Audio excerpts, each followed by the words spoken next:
Hey guys, Sam Wampler here. I hope you're all doing great.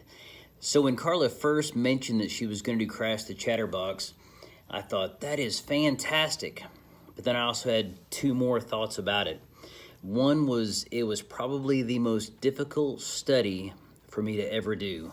Not that the material or anything else was difficult. It was only hard because I've never been attacked in a way like that. It was when I was reading it, it was like it was difficult to read. Whenever I would watch the videos, it was like things just wouldn't come into my mind, like they wouldn't happen. But I remembered the words a friend of mine had said, and it was basically just, hey, when that happens, say the name of Jesus. And he had got that from Pastor Taryn. And so I did. I always pray before as I work through it, but it became a much more deeper push and definitely said the name of Jesus many, many times, and it cleared up. But I thought, if Satan's going to come against me just for reading this, it's important. It needs to happen, because it was to a point where I didn't know if I could even make it through it. But not only did we make it through it, but it was an amazing men's group. We had a blast. I was involved with some of the best men I've ever been around. They were fantastic. But so when you're reading this, if you're having a hard time getting through it, say the name of Jesus, because that just means you're supposed to be reading it and that it's important. Satan's trying to get you not to do it, which means you just need to.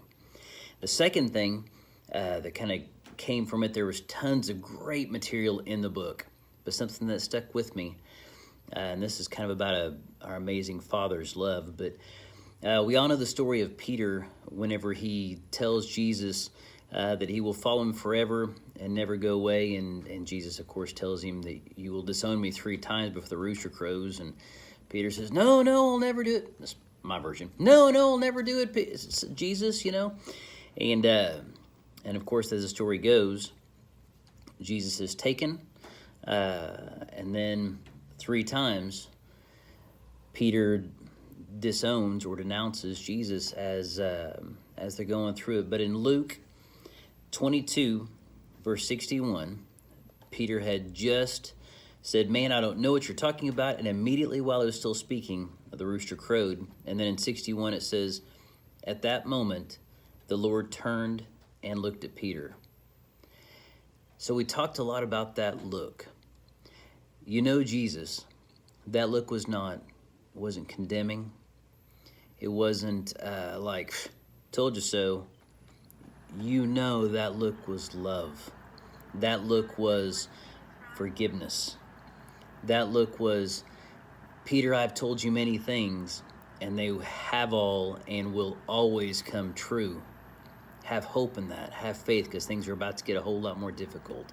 That was a look of nothing but a Father's love. And so as you're going through this, there will be times where you may hear things that are condemning. You might hear things that really kind of hit you. Keep those in mind, but also keep in mind that there's also a whole lot of things that will come out of a Father's love and hope, and that we can have faith in the name of Jesus and that word and His word. So have fun with it, enjoy it. It is literally one of the best ones I've ever done. Most difficult getting started, but once I did, I couldn't stop. So glad we did it. I hope you're enjoying it too. Thanks, and have a great day.